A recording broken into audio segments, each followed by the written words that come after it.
Many of us discovered photography because of a particular person in our lives. It might have been a parent, a teacher, a schoolmate, or possibly a passing stranger. Whoever that person was for you, you recognize the transformative effect that that person had on your life. I'm forever grateful to the man who did that for me, as you likely are to the person who did that for you. That special relationship is at the heart of Jay Silverman's latest feature film, Camera. It follows the story of a local fix-it shop owner played by Beau and a young man played by Miguel Gabriel. A misunderstanding between the two over the ownership of an old Rolleiflex camera leads to a friendship that changes both of their lives. Their unlikely friendship provides the heart of a film that touches on grief and finding one's voice. Jay has enjoyed a long career as a photographer, director, and producer.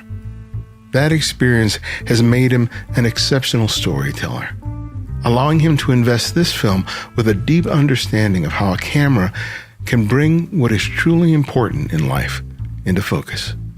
This is Ibarian X, and welcome back to The Candid Frame. Well, Jay, welcome to the show. It's a pleasure to have you. Thank you. Congratulations on the film. I got to watch it last night. It was beautiful, very moving. Not least of which because it revolves around photography, which I'm a sucker for obvious reasons. I understand. One of the things that one of the themes the film revolves around is mentorship, about the relationship of a more seasoned, older figure passing on the torch in some way to a younger one. And Beau is just absolutely wonderful in the film. And I want to talk about the performers later, but I wanted to start by talking about who served as a mentor for you as a photographer, because that's how you started rather than just jumping directly into filmmaking.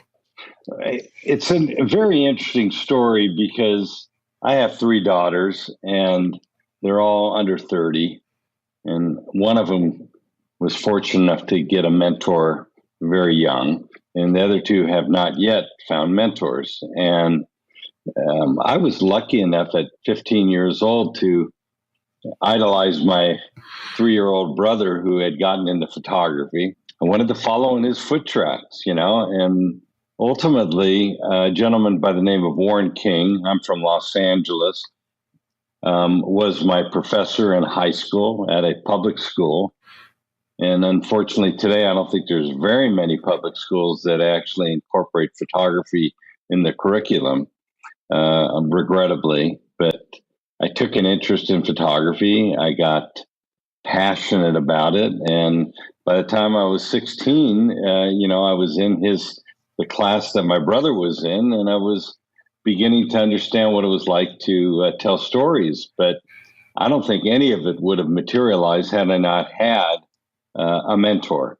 And the most extraordinary thing about my mentor, Warren King, was he was very well connected. For growing up in the San Fernando Valley, to have connections with a bunch of prior war photographers from World War II. It's just extraordinary because every week he'd have a guest speaker at our high school photography class, bringing in big 16 by 20 black and white pictures of what they'd done in storytelling. And we were able to ask them questions. And I immediately took an interest in photography because of that storytelling component. And I was lucky enough to work for one of the people whose name was Lee Weiner, and he was a very renowned Life magazine photographer. He is no longer with us, but at the time, this gentleman took me under his wings, and if it hadn't been for my mentor, I would have never met him. And it's things like that you recognize, are building blocks to why I was fortunate enough to have the kind of connectivity at a very young age. So I knew exactly what I wanted to do. It was either music, because I'm a bass player, or it was photography, or it was photography. So that's kind of the dynamic. And just to the question of mentorship in my movie, when I first met Beau on a Zoom call, he made analogies himself with John Wooden, the famous coach at UCLA that became his mentor. And he was incredibly propelled to bring some of that to the movie. Yeah. The person who served that role for me was Mike Cohen at the Boys Club of Hollywood, and his introduction to me of photography just transformed my life. I can't imagine what my life would have been had I not met him, and had he not done that. And so that was something, a part of the film that really resonated for me in terms of how transformative a relationship can be, especially between two males outside of the family, and how pivotal that is. And you're largely shaped by your family, but those relationships outside of the family can be really, really pivotal. I know that your own personal experience sort of informed how you kind of like saw and helped to shape the film. But talk to me about that mentorship beyond simply teaching some of the mechanics of photography. What role do you think it plays in sort of building someone? It's interesting. After I graduated from high school, I went directly to Brooks Institute. Unfortunately, they're no longer in existence, but I still keep in touch with my classmates from Brooks. And just yesterday, I was communicating with someone I haven't seen in 35 years, and we were sharing the critique that was given to both of us in a very harsh way by a professor when we were going to Brooks. And we both had very interesting stories. But those stories never leave you. They're a part of the fabric of who you are. Mm-hmm. And they are the types of things that I think when you put the puzzle together of why some people are fortunate like yourself and myself with gaining the kind of friendship and mentorship, it's not just about learning photography or this idea that, every picture has a deeper meaning. It's the idea that, and by the way, I don't believe you can get this from a parent. I don't believe you can get it from a parent. I find it incredibly painful that I've got 3 daughters, and I do not have that profound effect that I wanted to have on them, to encourage them, even though I do encourage them every day to actually go under my wing. I think that's a rarity. But when you get it, it's funny. I just watched a wonderful movie about Salinger, the famous author, and his mentor, depicted in the movie, was just so profoundly effective in making him try harder and harder, and stop him from succeeding and making him work even harder. Those are psychological things that help you understand, I think, some of the metrics of why some people have a more, I think, deep, profound relationship with mentorship. Because to me, it changed my life, as I'm now describing, more than just becoming a good photographer. Yeah, I think that part of it is that to have someone who you haven't grown up with, who isn't part of your household, who sees something that you don't see in yourself, is a profound thing. And I think that that's a sort of a big factor, that a good mentor, allows you to sort of discover something about yourself that you really wouldn't accept from your parent, because they're your parent, right? Of course they're going to say those things about you. But when you have someone who is, outside of that orbit, and then they see something in you, it takes on a much greater significance. And it's really interesting that, the protagonist in the story, this young boy, Oscar, is mute. He's unable to speak. He doesn't say a word throughout the entire film. And one of the things I loved about it is that this mute boy discovers his voice through photography. I mean, I found that was a wonderfully profound thing. And for you, finding your own voice as a photographer, as a filmmaker, tell me about that evolution. Well, I think it's important to note that no different with photography. When you go to make a movie, there's, whether you want to or not, there's a lot of yourself and a lot of your character mixed in to the narrative.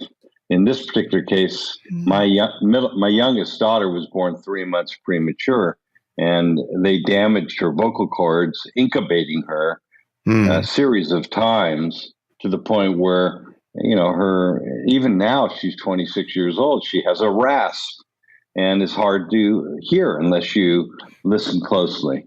And she gets bullied all the time.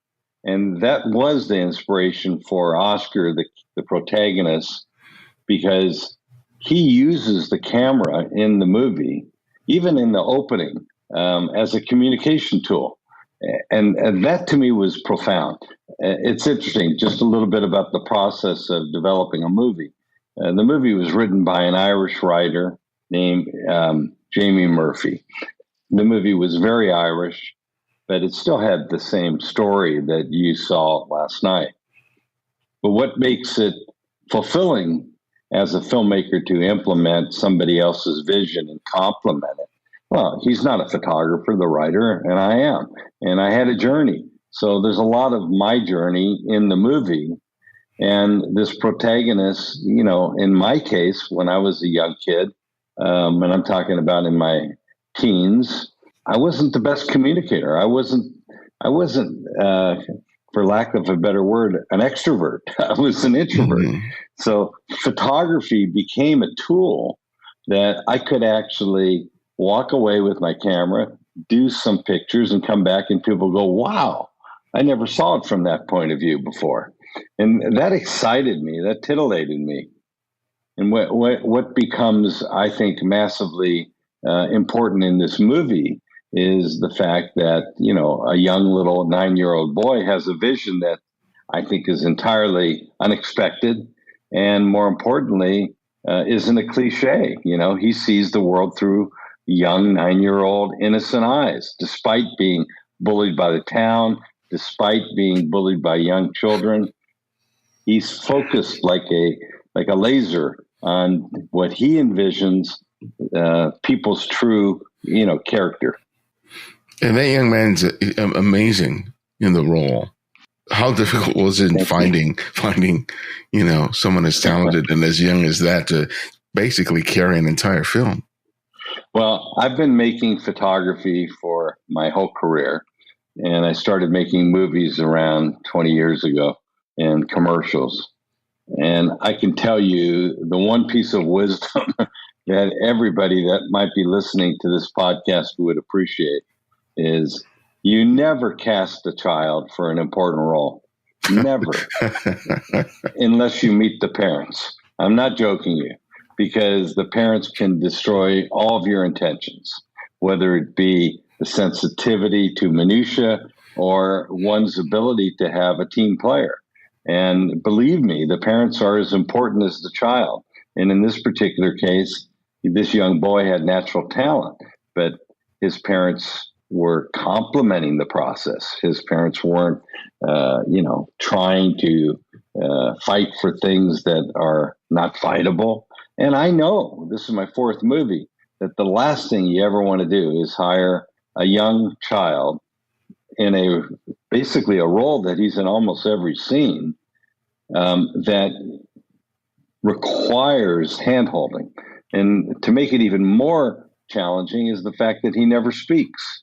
So when we casted him on Zoom during the pandemic, it was a very interesting process, because even the casting agent found it to be incredibly untraditional.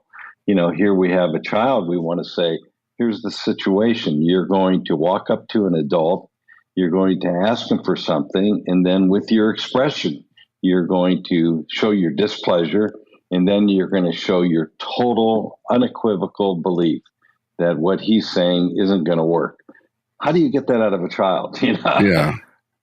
Over Zoom. And I have to tell you, not that he didn't have a learning curve, because he did have a learning curve, but his parents, every time we would have a Zoom call, would rehearse with him over and over again.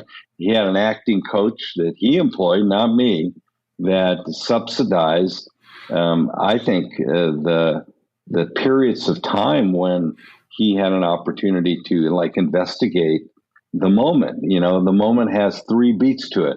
First, he sees his mom, he's lying. The second beat is she's catching him.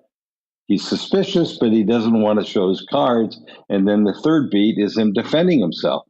How does a child that's 9 years old encompass those three emotions without using one word? That was a challenge. Yeah. You started first as a still photographer, then you started sort of directing commercials, television, and now you're producing and directing movies, running a business, which includes like a studio that you started, back in the day when photographers weren't building studios, they were getting out of them, if anything. Right. That involves a multiple skill set, and it can be quite overwhelming, because sometimes as a photographer, they simply want to go, just tell me where to point the camera so I can just take the picture. Right. And taking on everything else can be quite daunting. Tell me about sort of that evolution, sort of figuring things out and basically branching out into more and more facets of what has become your career. Well, I've been known to be in a category as a human being of right brain, left brain kind of a guy. It's rare that somebody that is powerfully creative and passionately creative and also has a business sense is rare. That's why most creative people are a mess. I happen to have the fortune of having a little bit of both. I will say to your question that it is still, a lifeline of reconciliation, even with my own employees. And in my whole career, just running a business is, especially in photography, was always a challenge. What does that mean? To your viewers, it might mean reinventing yourself, every 4 or 5 years.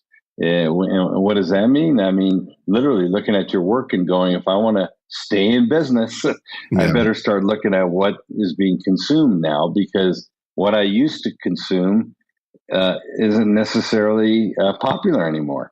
My niche was advertising, and then my niche got polished as time goes on to be advertising with celebrities. And then in turn, that got polished into doing what I call hybrid, which is I would get called upon to shoot a Ray Charles lottery commercial, and they would want me to do stills, and they'd want me to do live action, and then they'd want me to do, like a how-to.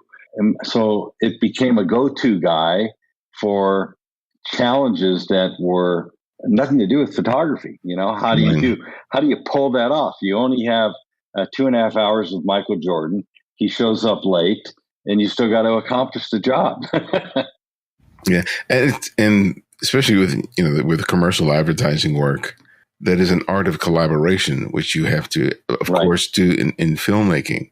Was that sort of your primer for learning how to sort of collaborate and make decisions in terms of what you stay in control over and what you have to sort of surrender and trust someone else to do? That's a really good question, because I think when you asked me earlier what was it like to cast the young little Oscar, Miguel Gabriel, and the challenges and what to look for and what to avoid, play out in my career so many times where I would get a Budweiser campaign. And you know what happens in the big world of advertising? The director or the photographer, and let's just talk about photography, the truth is I don't pick the talent. I might cast the talent, but Mm-hmm. the real final decision is made by people that I don't even need. I don't even meet. You know, they've got something in mind, and I will say to them, and I learned this over the course of my career, that is not a good choice. Don't cast that guy. You know, or I would say, well, I know you guys really want that woman with these attributes, but personally, she can't act. You know, and guess what? I'd still be using that person, and it is a painful reality to wake up one morning when it's all sitting on my lap, and I have no one to blame but myself if I get a bad actor. Does that make sense? Oh yeah, yeah, yeah. One of the things that is I really loved was the cinematography on the film, the lighting. It's just wonderful. That in the shop, the light that comes in the shop, the lighting in the bar. So kudos to your cinematographer for the work that he did on this film. Yeah, kiddos beyond description. You know, first place working with a photographer. Andrew Jarek is the director of photography. Andrew knew from the beginning when we first met that I had a vision. You know, what was my vision? I mean, I'm a photographer. I like things composed certain ways. Mm-hmm. But in this particular case, we collectively made a decision to make it more of a quote unquote docudrama. And it's a dramatic movie, but a docudrama from a cinematic standpoint, which means the camera is always handheld in the movie. So that stylistically was just mastered by Andrew. And then on top of that, he employed still photographer lenses on the Arri camera. Okay. And he's like myself and like you with Cohen, he's got a mentor, and you know, he has the same kind of track record I have, and that is trying to always one up himself. And creatively speaking, I have to tell you that I'm the most proud of all my movies with what Andrew has done, because you know, there's no way I can do my job as a filmmaker. Right. If I'm not of the school of wanting to be the cinematographer, wanting to be the editor, wanting to be the screenwriter. I don't come with that gift. I'd rather be focused on the performance with the actors while I trust somebody with the task of visualizing what I envision. Yeah, because that's one of the things I was thinking about when I was watching the film. You know, that as a photographer, you know, you're used to being sort of in control of everything that happens in front and behind the camera. But when you're working on a film like that, you can't possibly do that. Even with a relatively small budget compared to big Hollywood productions, you know, you have to rely on a team of people in order to sort of make things happen. And that involves being able to really trust that they understand what your intention is. So, you know, earlier we talked about, you know, as a young man, not being a really adept communicator, and that the camera sort of provided you the means to be able to do that. But you can't translate to a crew what you need in photographs, partly, you know, but being able to verbally communicate it in words, both in text and vocally, that's absolutely necessary in order to pull this off. So how did you sort of develop that skill to the point that you're able to do what you did need to do? You know, it's a gift to wake up in the morning and passionately begin a process of assembling a crew for a movie, making sure that the people you collaborate with, whether it's the cinematographer, whether it's the screenwriter or wardrobe or production designer, they all have to work in unison. Because I'm telling you, you know, I had a vision on that wonderful scene where Beau dances, where there was a skylight. I just wanted a frickin' skylight, and I wanted it to be dramatic, and I wanted it to be God's light coming through that skylight. And the cinematographer implemented it, but he didn't do it alone. He did it with the production designer. He did it with his own crew. He did it by directing his own people. And as somebody that's, kind of like, as Beau Bridges would say to me, the captain of a ship, you have to trust the people surrounding you to implement what's required and necessary to not just creatively fulfill the vision, but stay on schedule. And I mean, when you're making an independent movie, you're doing, sometimes 6 pages, 7 pages a day. And one page is equal to, essentially a minute of screen time. Yeah. And typically you've got to shoot. In my case, it was all one camera. So you shoot one side, then you move around the other side, and then you have a master. And by the time you shoot maybe a 2-page scene, it could take three hours. If you don't have a group of supporting creative people that not only understand how to get their job done timely, but can meet the schedule of the day, all those things are critical in achieving your vision. Yeah. And the last thing you want to do, and I mean this sincerely, is make stuff up while you're going, because, and I'm not talking about polishing or embellishing. I'm talking about reinventing it, saying, hey, you know what, let's shoot at a different location. All of a sudden you realize you lost an hour of your day. You just can't do stuff like that. And history, in my case, dictates how critical it is to be organized and know exactly what you want to achieve each day prior to beginning the day. Yeah, and with the budgets that you're working with, losing a day is costly, not only monetarily, but in terms of what you can do. And then weather days, losing an actor for whatever reason, and that just throws a big wrench in the works. So how have you learned to sort of contend with those inevitabilities when they happen?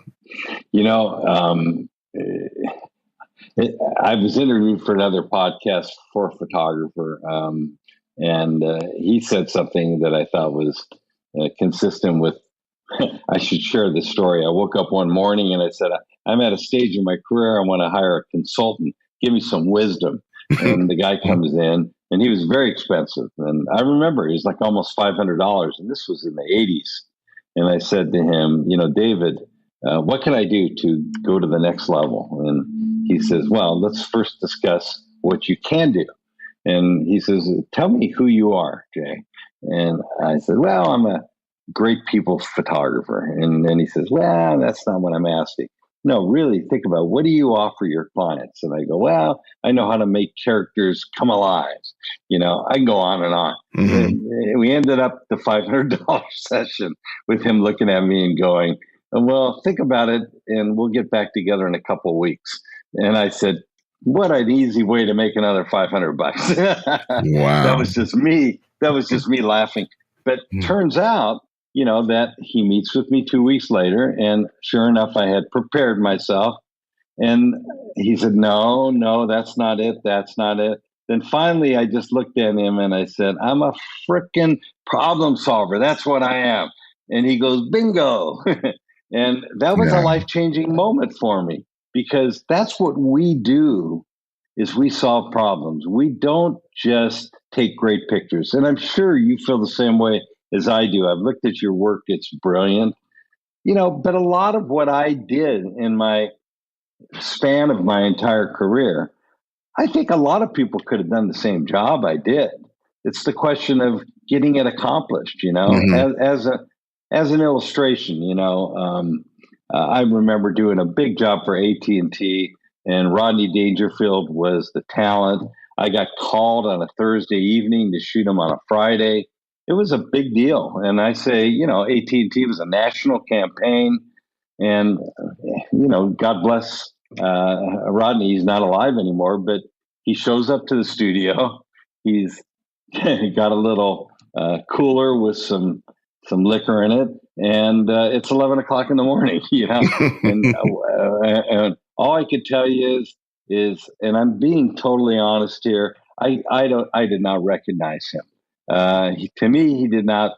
As we get older, people evolve, and I looked at him and I looked at the clients, and all I had to do was a beautiful portrait of him. And after, what probably was 30 minutes on the set, after hair and makeup, wardrobe and everything, the job was pretty much accomplished. And then I said, Rodney, you got to help me here. I need a shot of you going, whoa, where he grabs his tie.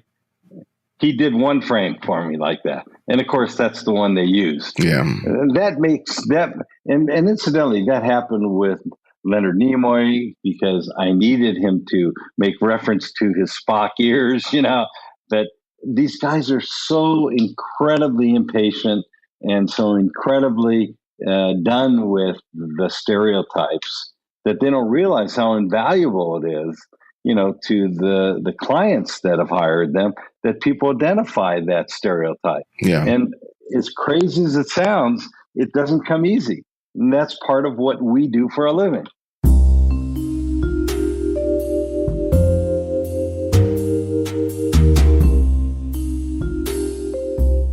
Of all the places I have visited and led photography workshops, Japan was something special. It was a transformative experience that changed how I see travel and use photography to document an experience.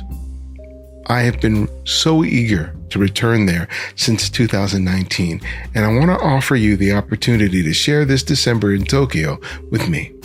What makes this experience unique is that it's being hosted by Japanese photographer George Nabechi, who has helped create unique personal experiences revolving food, culture, and personal interactions with people who live and work in this amazing country. The title of this workshop is Embracing the Moments, because it's more than just about making photographs. It's about immersing yourself in an experience and allowing those pleasures and those feelings to shape how you see and remember a special time in your life that you'll be sharing with others.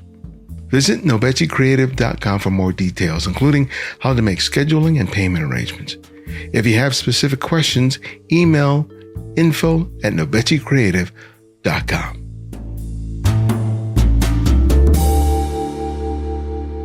So how does that translate when you're working with a seasoned actor? You're talking about, advertising where you have a client who's sort of paying the bills, who sort of has an expectation.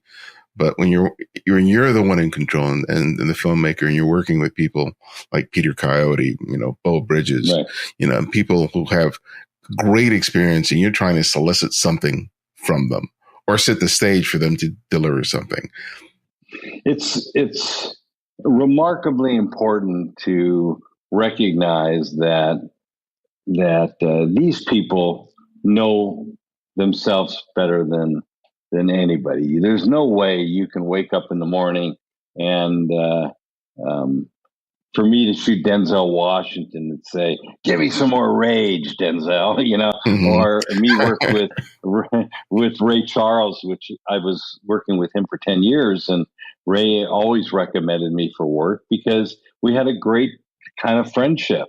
But the honest truth of it is the grace of a rapport is more important to me than extracting a performance, because all in my career, and this isn't meant to belittle my career, but it's really just about getting the job done. Most of them, and I mean most of them, were doing it not because of the art. They were doing it for the money. Mm-hmm. I'm talking about an advertising. But when you're making a movie and you've got an emotional moment where, I say to Beau Bridges, or as you mentioned, Peter Coyote, this is the moment where you basically throw in the towel and you let that character know that you're intolerant to his behavior. You let that character know that, you don't have the patience anymore. Obviously, I'm there to provide comfort and wisdom. And if I don't get what I want, I'll ask for it. But typically, it's delivered beyond my expectations. Yeah. And that isn't meant to sell out. It's just that's why they're who they are.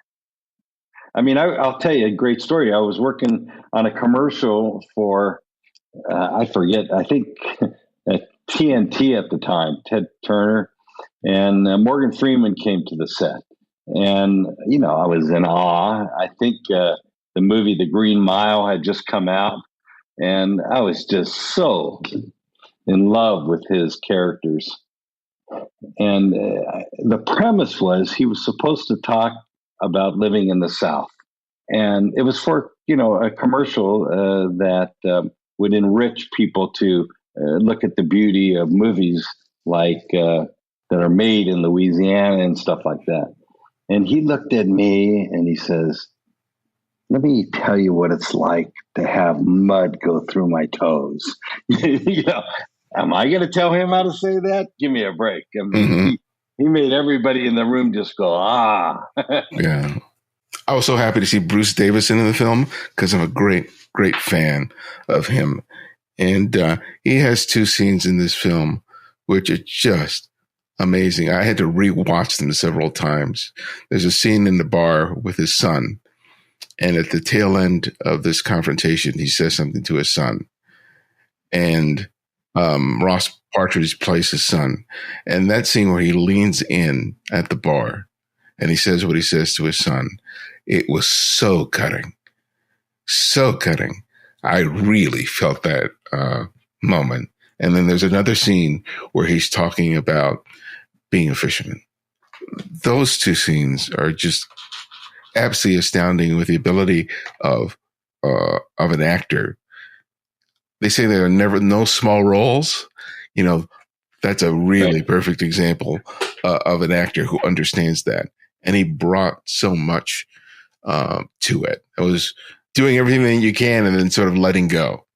It's a very, very huge compliment that you would bring up those two scenes with Bruce Davison. Number one, I'm a huge fan of his. Number two, we would have never gotten Bruce Davison had it not been for Beau helping us get Bruce Davison. Because as Beau and Jeff Bridges would say to you right now, Bruce is like their third brother. They're very close. And just to have him be a part of this movie was beyond a joy, because this man, has been nominated for Oscars. This man has been in, some of the best and most dramatic films made.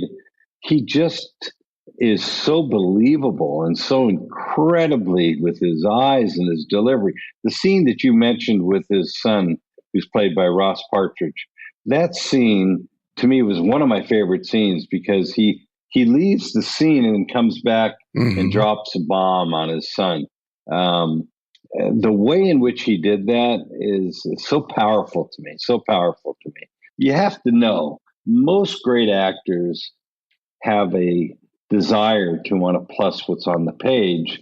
And in every case with him, specifically on the scene that you mentioned as well, which is he's talking about his life journey as a individual that has spent most of his awake time on a ship fishing.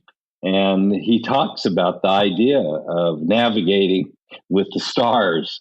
And I mean, oh my goodness. I mean, number one, Joe Gamache, who wrote that scene, along with the writer, Jamie Murphy, really hit the nail on the head. I wanted a scene in the movie where there was a moment that a fisherman told his story, and there is just such a profound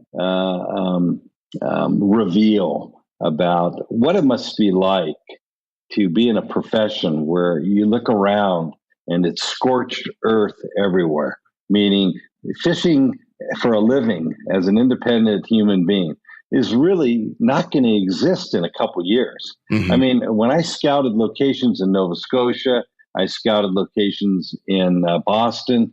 In Boston, for example, major problems with fishing, specifically with regards to lobsters and the government preventing them from catching more than a certain amount. They can't even make a living. I'll never forget when I was scouting, the fisherman who was probably about the same age as Bruce leaned over and showed me a chalkboard. He goes, "See that?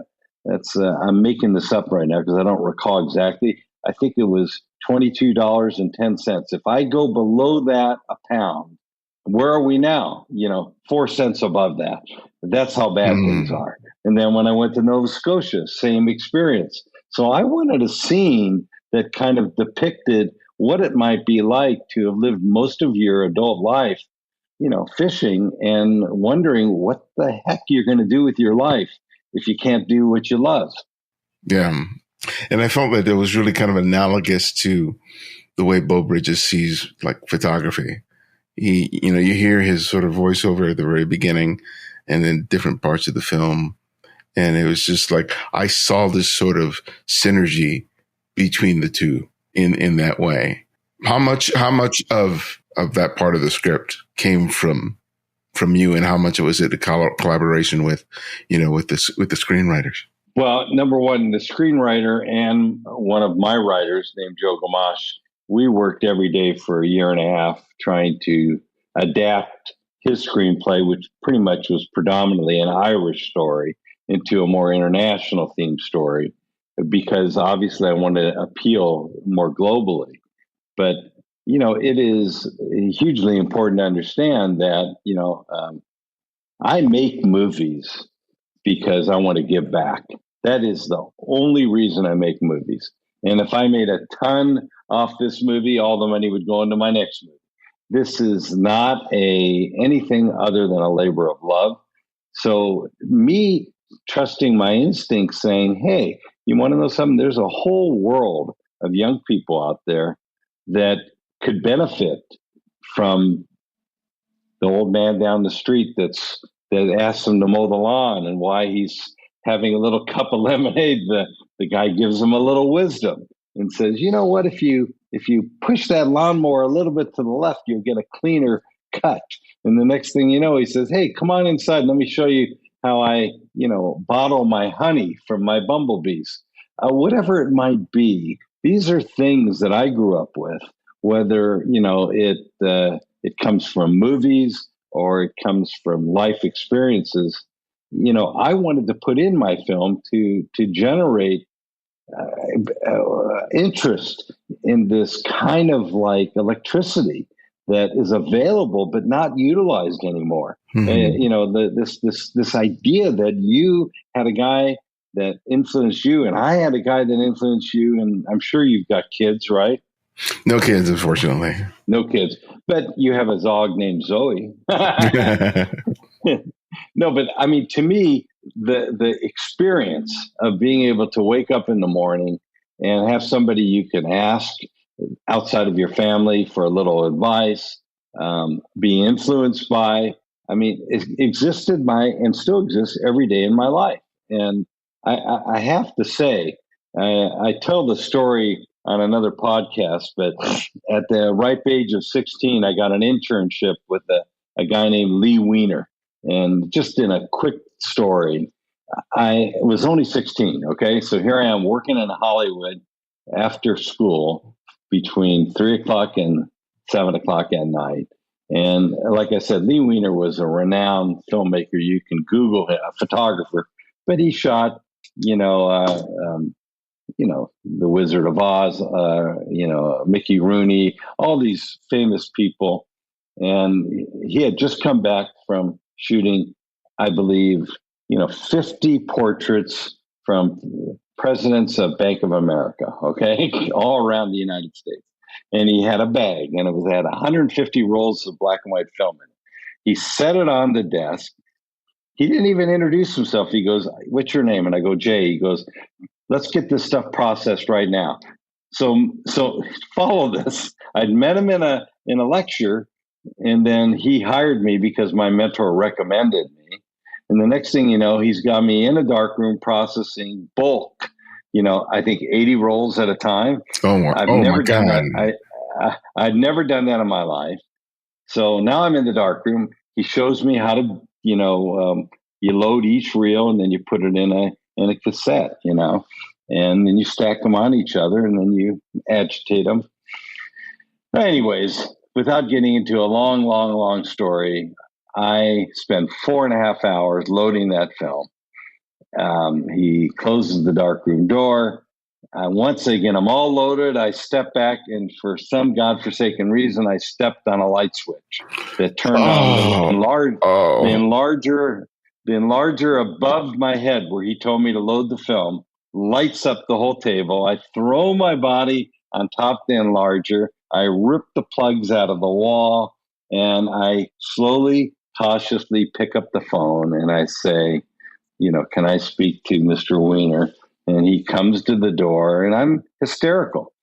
He says, young man, process the film. Everything's going to be fine. Okay. And we only lost about 15% of the film, which is in itself a life experience. yeah. Now, just like you, I got no hair. Okay. I'm pretty certain that was the day that my DNA got destroyed for growing hair, because Yeah. it was the most stressful moment of my life. God. I have a similar story. I was working at a newspaper in New York during summer. I was basically the lab technician for all the film that would come in. So I would process the film, make the prints that would get used in the paper. And it was campaign season, and there had been some big event up in North New York, maybe in Albany or something. And they sent these rolls of film to me to process rush, right? And I had learned and had always practiced the idea that you only have one chemical bottle out at a time. If I'm working with a developer, that's what's in the sink, right? You never have more than one. For whatever reason, on that day, I didn't follow that rule, and I loaded the film and poured the chemicals in. And as soon as I finished pouring in the developer, I realized I had just poured in the fixer. And my hand reached out and just squeezed my heart till it stopped in that moment. And just like you had to pick up the phone, I had to walk into the newsroom and say, I screwed up. And thankfully it wasn't career ending, but oh my God, those moments are heartbreaking, but survivable. Isn't that what makes us who we are? Because, number one, life is imperfect. Number two, it is those experiences that make you strong and prepared to pretty much deal with any problem that you've got to deal with. And that, like I said, maybe your mentor wasn't around or was around after that. Those build character, right? Yeah. As we look at our own lives, there's really nothing that I've done in my career that didn't have challenges. I did a big job. I'll never forget this with Clint Eastwood. This goes back 35 years, a movie called Firefox. And he shows up. I go meet him on the set. I put a backdrop up.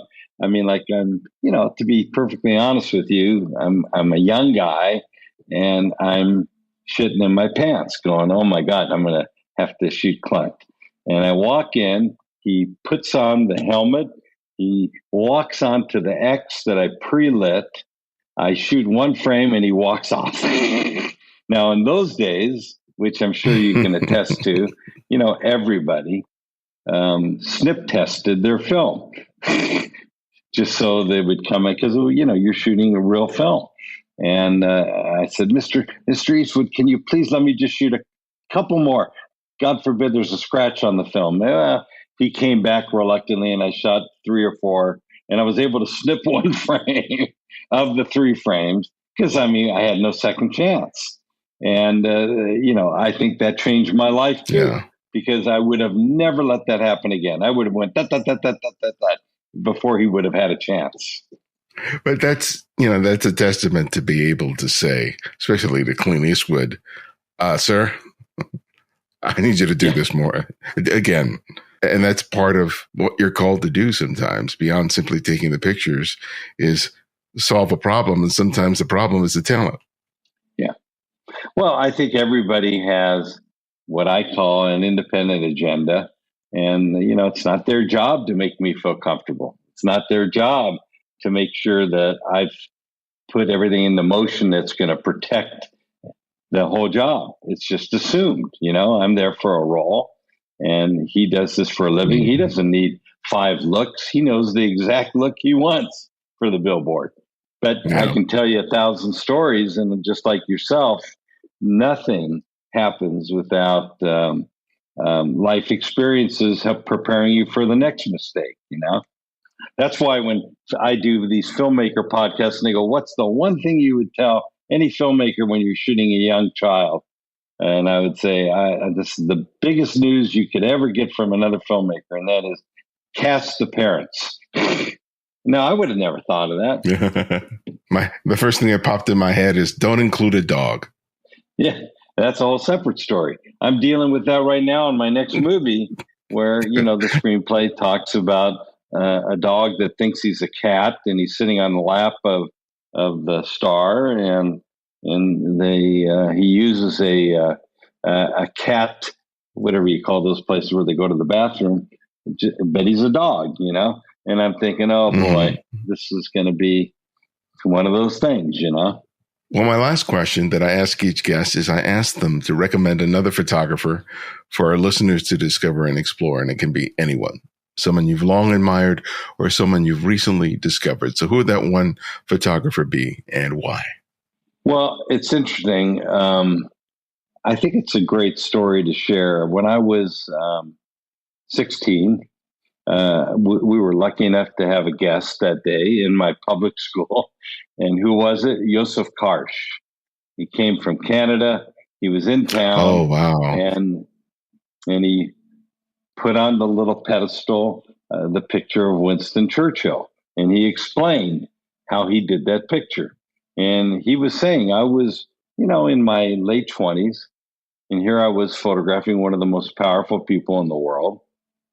And he was chugging on that big cigar. And I said, Mr. Churchill, may I remove the cigar? And he pretended like he didn't hear me.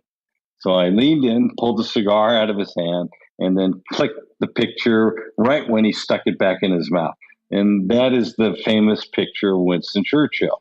And it was at that moment that I realized the role a photographer has. So if your viewer is really interested in learning about, a historic, what I consider to be a historic photographic pioneer, it's Joseph Karsh. And interestingly enough, when I went to scout locations in Canada, he had an exhibition going on there in Halifax, Canada, and it was like I was reliving my youth, coupled with me scouting locations for my movie. So there is an incredible amount of excitement for me to see when people you regard or you respect come back into your life, and why does this picture of JFK or a picture of Picasso or a picture of Shakespeare, not Shakespeare, but I believe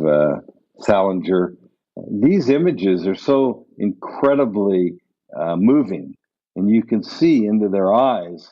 That motivated me to want to learn from him, and so I would recommend that character. Well, thank you for that recommendation, and thank you again for your time this morning. I greatly appreciate it. Thank you so much for having me on your podcast.